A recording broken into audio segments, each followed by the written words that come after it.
Ei, estudante, você sabia que temos uma biblioteca inteira à nossa disposição? Através do Studio, você encontra 2 ambientes que são fundamentais para a sua experiência. O sistema Minha Biblioteca, com diversos livros responsivos e até mesmo leitura em voz alta para você conseguir adquirir conhecimento de qualquer lugar. Além disso, também temos a Biblioteca Unicesumar, com diversos periódicos e artigos científicos. Nestes 2 ambientes, você encontra as bibliografias básicas e complementares de todas as matérias do seu curso. Tá esperando o quê? Acesse unicesumar.edu.br/biblioteca e expanda agora os seus conhecimentos. Unicesumar EAD. O futuro começa agora.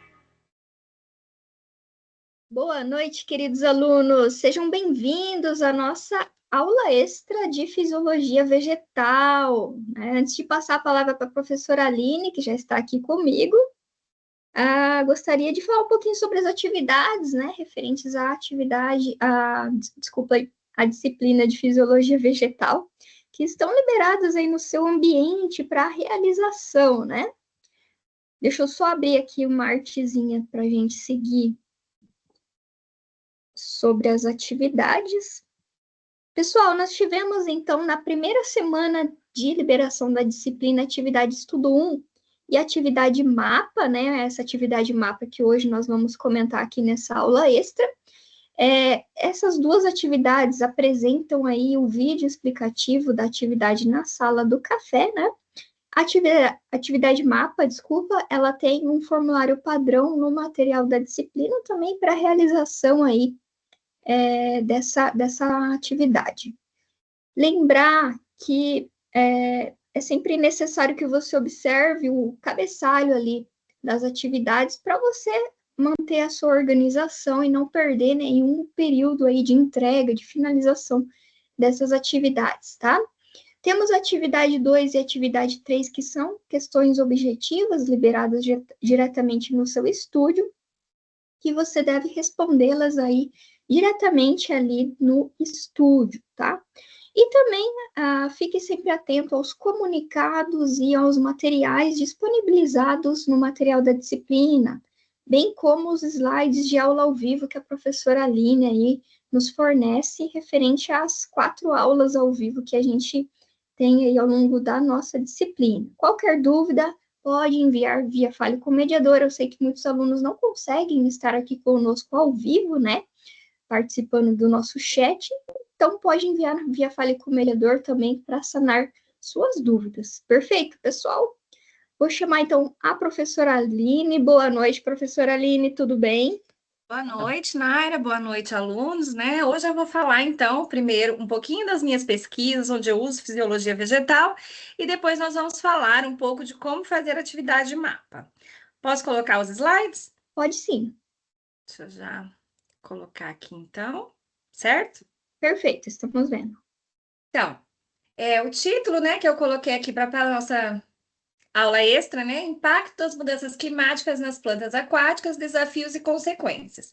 Então, além de ser docente, do programa de pós-graduação em tecnologias limpas, onde eu desenvolvo minhas pesquisas, eu também sou pesquisadora colaboradora do Grupo Mauá, que fica no INPA, em Manaus, onde a gente faz esses estudos, então, com plantas aquáticas em áreas úmidas. Aí, um pouquinho sobre mim, eu sou bióloga formada aqui na Universidade Estadual de Maringá. Fiz meu mestrado e meu doutorado lá no INPE, em Manaus, Então, pesquisando ecossistemas aquáticos. Depois eu fiz o pós-doutorado em ecologia na UNB e aí depois retornei aqui para a Sesumar para trabalhar no programa de pós-graduação, Então, eu sou bolsista de tecnologia e inovação pelo Instituto Sesumar e também da Fundação Araucária, Então, a gente tem esse financiamento para estar desenvolvendo as nossas pesquisas. Atuo, então, na área de ecologia, de ecossistemas, mudanças climáticas, espécies invasoras, tudo que tem alguma relação ali com os recursos hídricos e a conservação desses recursos, E dentro do meu projeto docente da Sesumar, eu trabalho com dinâmica de ecossistemas preservados e antropizados, então, insights sobre ecologia, uso sustentáveis, espécies invasoras e impactos hidrológicos.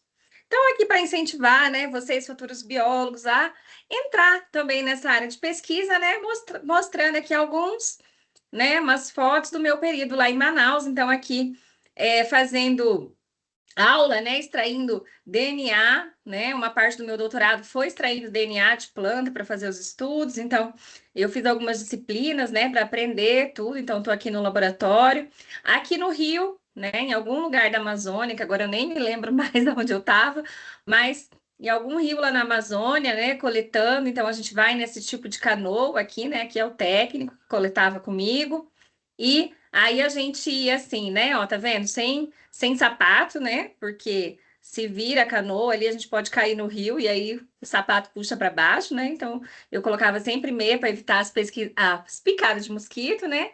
E aqui medindo fotossíntese, ó. Esse aparelho é um aparelho que mede o estresse da planta. Então ele mede se a planta é capaz de fazer fotossíntese. Essas árvores aqui, essas plantas, elas estão alagadas, né? Aqui é tudo água. Eu tô com a canoa no meio das árvores. Tá aqui eu tô em pé numa canoa dessa, fazendo a medida aqui na copa, né, das plantas. Então, aqui a gente deve estar ali uns 10 metros da floresta alagável, então a gente fica bem na copa das árvores para poder fazer as medidas de fotossíntese e ver se as plantas continuam ali com as folhas preservadas mesmo, estando ali bastante tempo alagadas. Então, eu vou falar agora um pouquinho, né, sobre as várias pesquisas que eu desenvolvi nesse tempo que eu estive lá no grupo em Manaus, falando, né, como que é esse efeito o efeito das mudanças climáticas nessas plantas.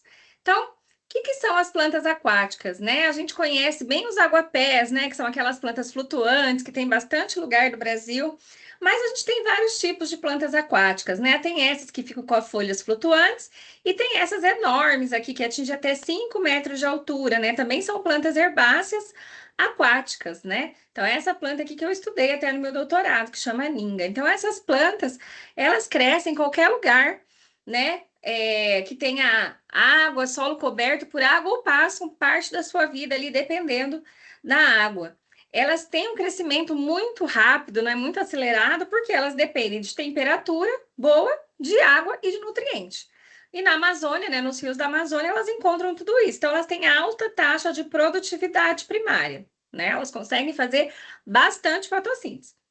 Então, nos ecossistemas amazônicos, aquáticos, a gente pode dividir em rios de água preta, que tem essa cor bem escura, né, tipo uma Coca-Cola, e os rios que a gente chama de água branca, que são esses rios mais barrentos.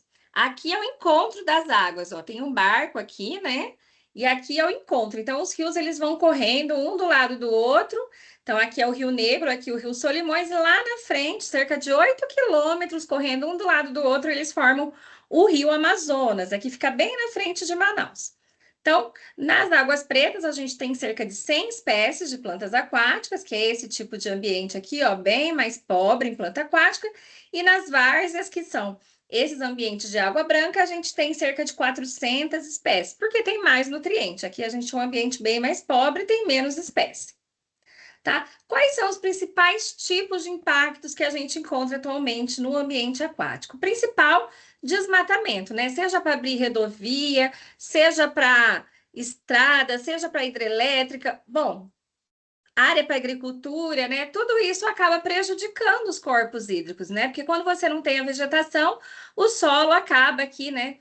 Assoreando os corpos de água, né? Poluição, seja doméstica, né? Seja a poluição industrial, mineração, né? Como eu falei, construção de rodovias, ferrovias, introdução de espécies exóticas. Então, eu tenho desenvolvido vários estudos com espécies exóticas invasoras e a gente vê que elas estão entrando até mesmo nas áreas de proteção permanente, né? Nas reservas, construção de reservatórios, né? Então, você acaba então fazendo aqui uma barreira e transformando um ambiente que era um rio em um lago, né? Então, muda todas as características físico-químicas e agora, né, a gente tem discutido bastante as mudanças do clima, que também acabam interferindo nessas plantas, e a gente vai ver, né, mais aprofundadamente esse tema, então, né? As mudanças climáticas se devem à elevação da temperatura no planeta, né, que está impulsionando, então, e acaba transformando os ecossistemas no mundo inteiro.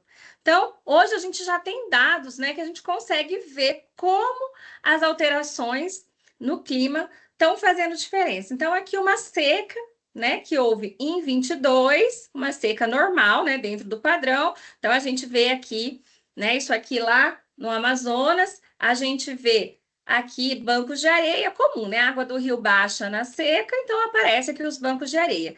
Agora aqui embaixo a seca de 2023. Olha o tamanho dos bancos, olha o tamanho dos bancos de areia, né? Muito maiores.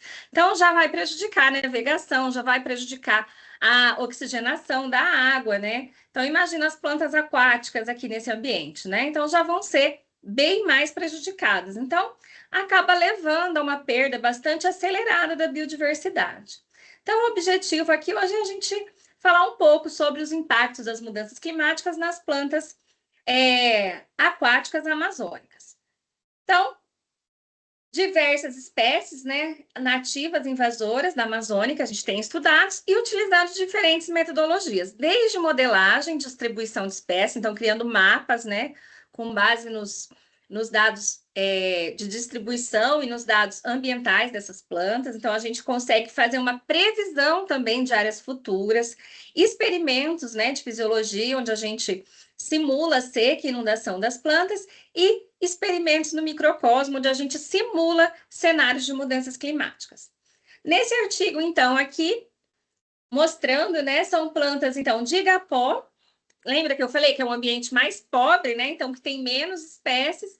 Comparando, então, aqui nesses diferentes pontos, ó, eu percorri aqui fazendo o inventário, e aí eu fui comparar, né, essas áreas para ver se tinha diferença. E o que a gente viu, né? Eu encontrei, então, 147 espécies de plantas, mas o que a gente viu é que tem uma similaridade muito baixa entre as áreas. Então, se eu conservar, por exemplo, esse igapó aqui, né, próximo em Manaus, ele é muito diferente desses outros. Então, não significa que se eu conservar esse daqui, eu estou conservando a diversidade, né, as espécies que estão nesses outros. Então, aí a gente começa a pensar, né, que as estratégias de conservação nesses ecossistemas também tem que ser pensada considerando nessa diferença florística que tem nas diferentes áreas. Então, não tem como eu conservar apenas uma área pequena aqui da Amazônia e achar que eu estou, né, conservando ali toda a biodiversidade. Aqui, então, um estudo já utilizando modelagem de nicho, onde a gente utilizou, né, um inventário com 98 espécies, e aí eu vi a previsão, né, de ocorrência dessas espécies em diferentes áreas úmidas. Então, aqui eu utilizei inventários, né, no Brasil inteiro, nos diferentes biomas, e comparei de novo, né, uma similaridade florística muito baixa entre esses inventários. E quando a gente fez a modelagem, né, cada um desse mapa aqui é uma das espécies, então a gente vê que realmente, né, elas estão bem assim, quanto mais vermelho, maior a probabilidade da espécie ocorrer. Então, bem ligadas aqui, né, aos grandes rios amazônicos, essas espécies têm capacidade de ocorrer, e uma área muito pequena, né, dessas áreas. Nesse outro artigo, a gente fez, então, a previsão da ocorrência de espécies invasoras. Então, eu peguei gramíneas que são utilizadas como pasto, gramíneas principalmente africanas e asiáticas, que foram introduzidas no Brasil para ser utilizadas como pasto. E aí, utilizando esses modelos de mudanças climáticas, eu consegui fazer a previsão. Então, aqui é o modelo atual, né? Então, aqui de novo, quanto mais vermelho, mais espécies podem ocorrer. E aqui a projeção futura dessas áreas. Então, estão vendo aqui, ó, nessa área toda branca, bem na Amazônia, né? Então, quase não tem espécie invasora dessas gramíneas hoje em dia, né? Aqui, acho que é Roraima, né? Que a gente ainda tem aqui algumas espécies. Porém, quando a gente começa a olhar os cenários de mudança climática, olha como começa já a ficar colorido na Amazônia, né? Então, com as mudanças do clima, essas espécies tendem a ir subindo e entrando para a Amazônia. Então, é algo também a causar preocupação, né, para a conservação desse ecossistema.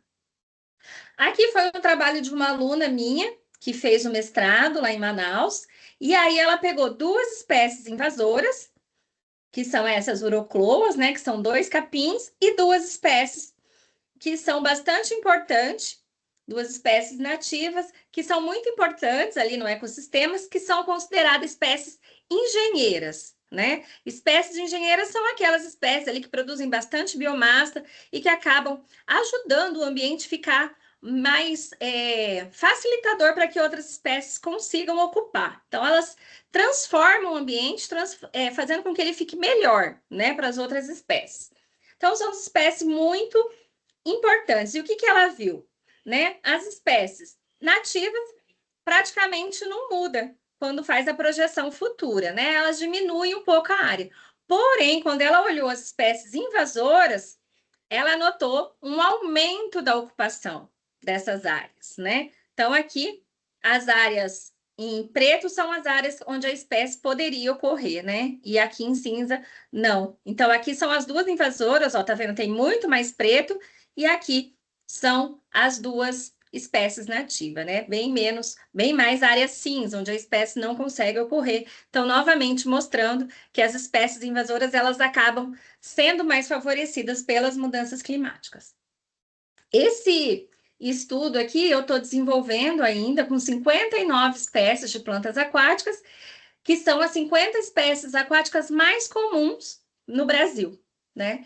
E aí eu fiz a modelagem delas atual, onde elas mais ocorrem, e depois os cenários futuros, para a gente ver, né, como que no Brasil isso poderia mudar. Então, aqui mostrando o estado do Amazonas, e aqui é uma reserva, a RDS Uatumã, onde nós temos parcelas marcadas lá e a gente faz o acompanhamento anual da vegetação. Então, aqui mostrando que está o cenário atual e o que a gente viu. Com as mudanças climáticas, algumas espécies vão ser menos favorecidas. Ó, a gente aqui, né, tem um amarelinho, que aqui aumentou um pouquinho, né? E aqui o verde ficou um verde mais escuro, que é o pior. Então, aqui só 5 espécies, né? Já sumiu o amarelinho, que era 20 espécies ocorrendo. Então, acaba que vai perdendo, ó. Tá vendo aqui, ó? Menos, né? De área. Então, vai perdendo a área que a espécie consegue ocupar, fica menos adequado para aquela espécie. E aí depois tem os experimentos que a gente faz, como eu falei, no microcosmo. Então, simulando aqui os diferentes cenários de mudanças climáticas. Então, a gente tem essas câmaras, né? Onde tem a janelinha aqui, onde você consegue observar o experimento. Para entrar, você tem que estar todo paramentado, né?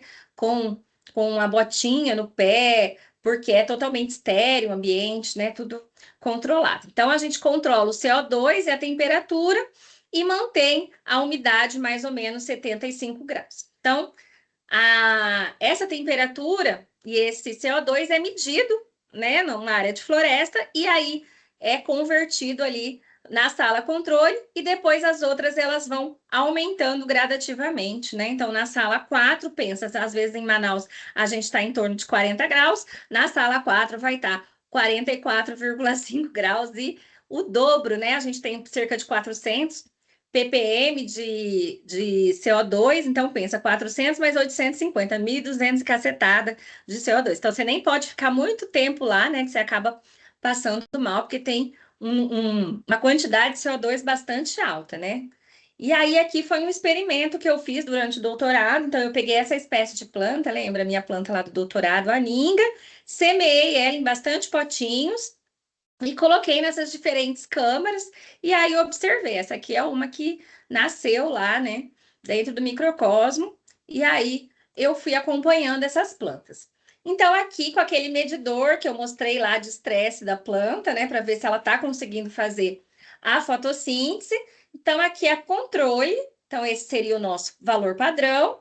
Aí a gente viu o quê? Que nos cenários intermediários a planta adorou, tá vendo? Ela ficou até, né, um pouquinho maior a média do que a, a controle. Por quê, né? Tem bastante CO2 ali, água à vontade, ela danou crescer, fazer fotossíntese.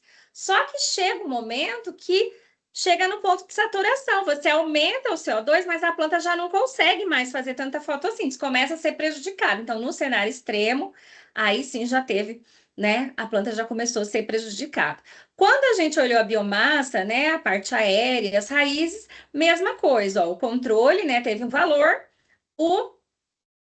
a zona intermediária foi melhor que a controle, então as plantas cresceram mais, acumularam mais biomassa, e já na extrema, um pouquinho de queda, então, nessas plantas, né? Ah, não coloquei o gráfico. Ah, não, tá aqui.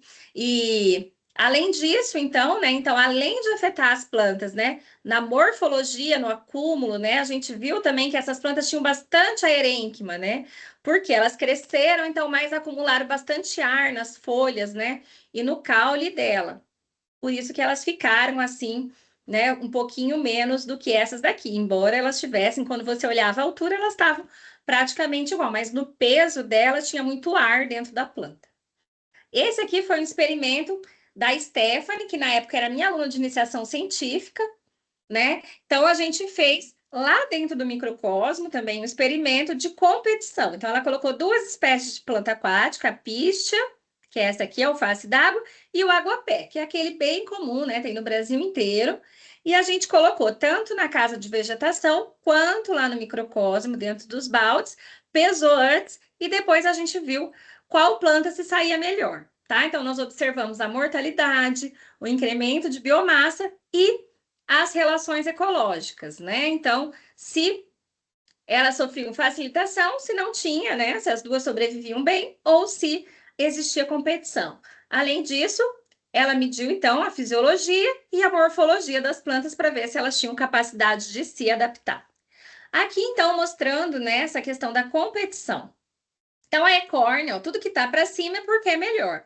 Ela se saiu melhor, né, em quase todos os cenários de mudanças climáticas.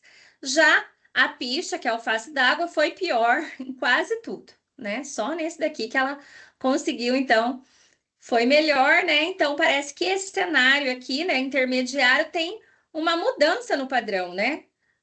Tanto aqui quanto aqui, né? Então, esse outro índice também mostrou, né, que a Ecórnea crasp se sai melhor, então, na competição, e provavelmente, se a gente tiver, né, continuar elevando a temperatura e causando as mudanças climáticas, algumas espécies vão acabar sendo excluídas do ambiente, né? Então, esse experimento era para a gente ter essa ideia do que aconteceria ali na relação entre as espécies.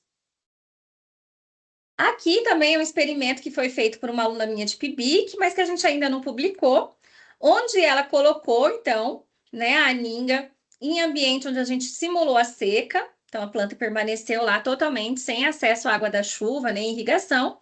Outras plantas, ela deixou as folhas fora d'água e outras plantas ficaram totalmente inundadas. Então, elas ficaram 135 dias no ambiente, duas espécies de planta. Então, Montricardia alinífera conseguiu sobreviver 18 dias sem água e Montricardia arborescens 32 dias sem água. Então, para a gente foi muito surpreendente, porque são espécies aquáticas, né? E mesmo assim, elas mostraram uma alta resistência à seca.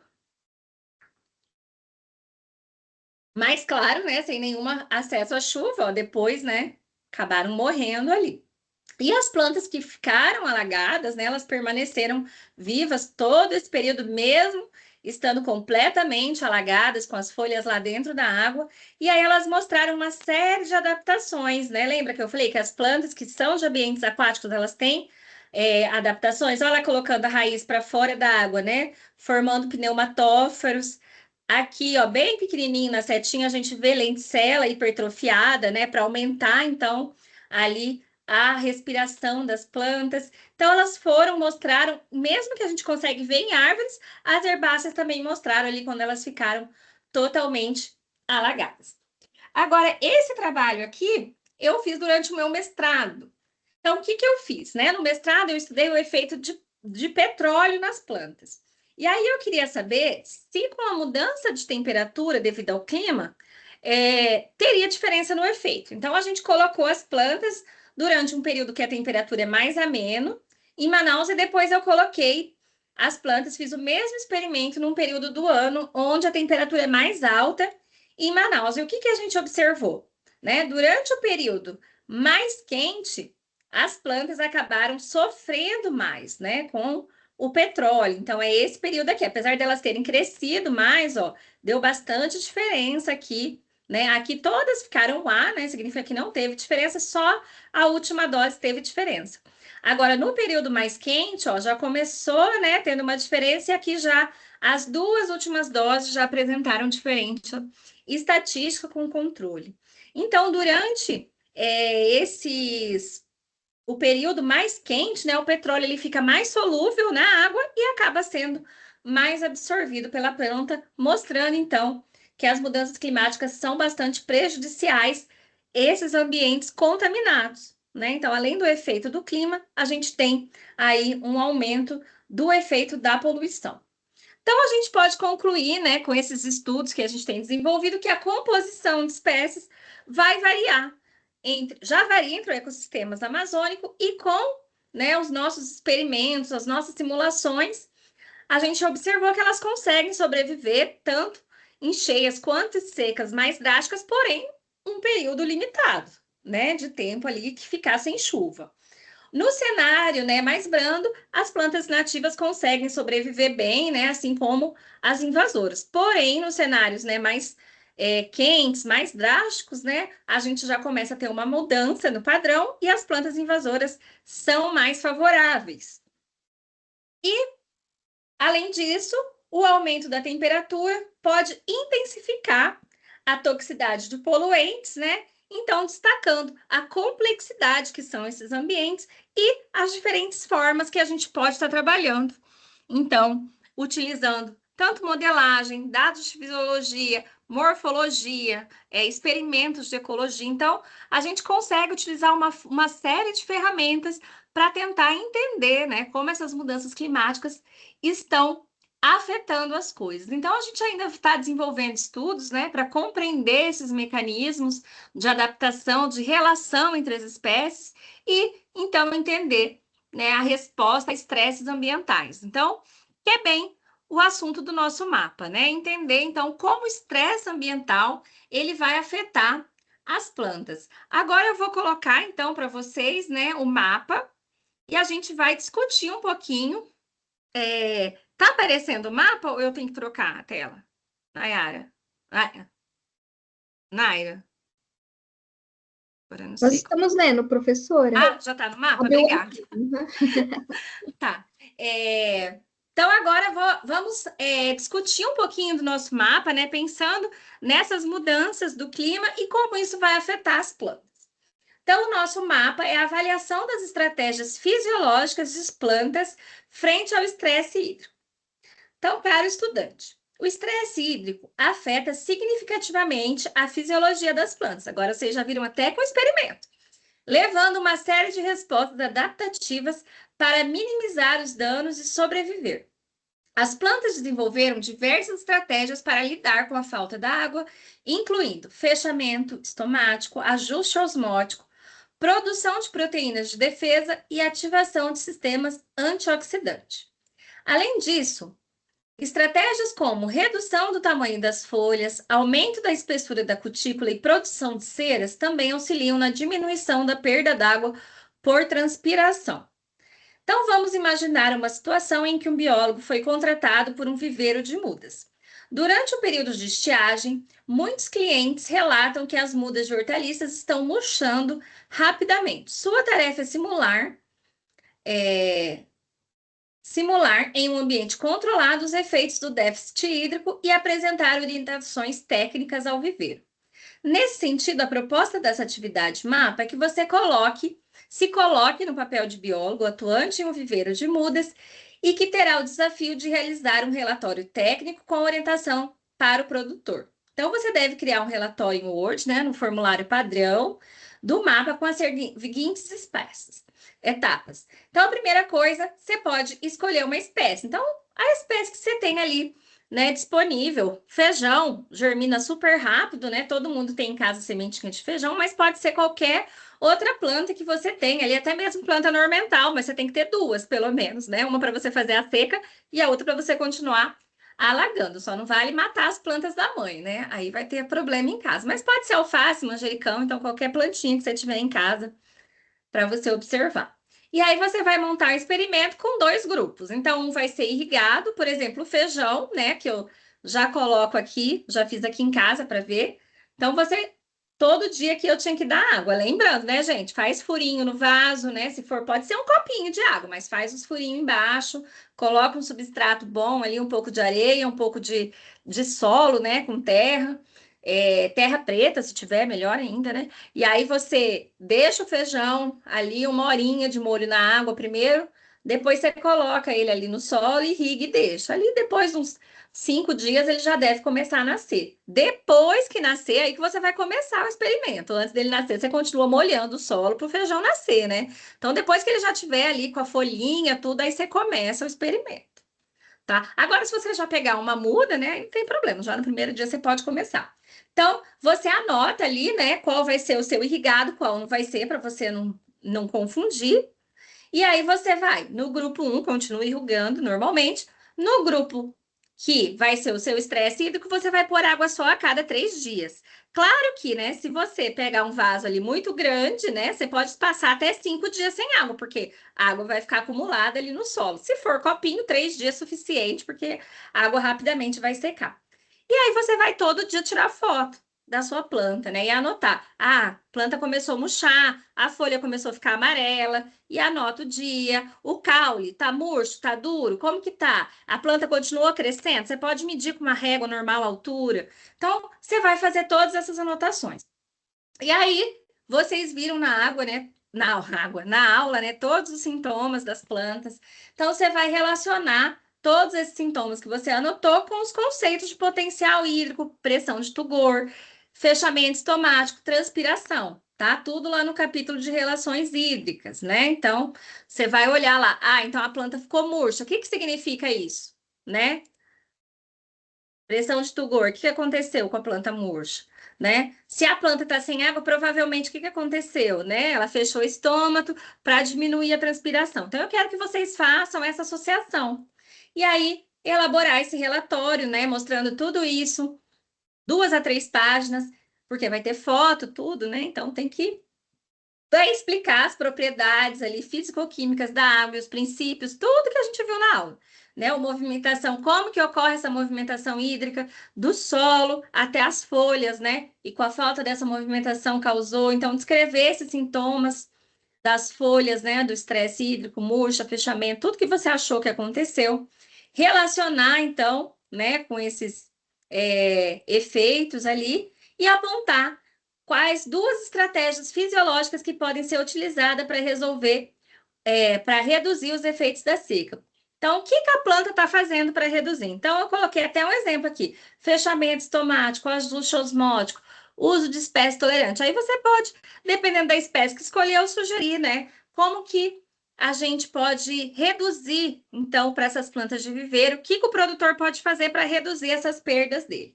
Então, o produto final é esse relatório técnico, né? Como se você fosse um consultor dizendo para o produtor: olha, aconteceu isso, isso, isso, e eu sugiro que você faça isso para reduzir as suas perdas, tá? Então, eu achei bem interessante, porque é uma coisa prática, vocês podem fazer em casa, né? Bem simples ali, com copinho descartável, qualquer vasinho que você tiver ali, qualquer muda de planta que você tiver em casa, desde que sejam 2, né, da mesma espécie ali para você poder comparar, ou plantar mesmo mudinha de feijão, milho também nasce super fácil, até milho de pipoca, né, germina, e aí você consegue acompanhar facilmente. Alguém tem alguma dúvida?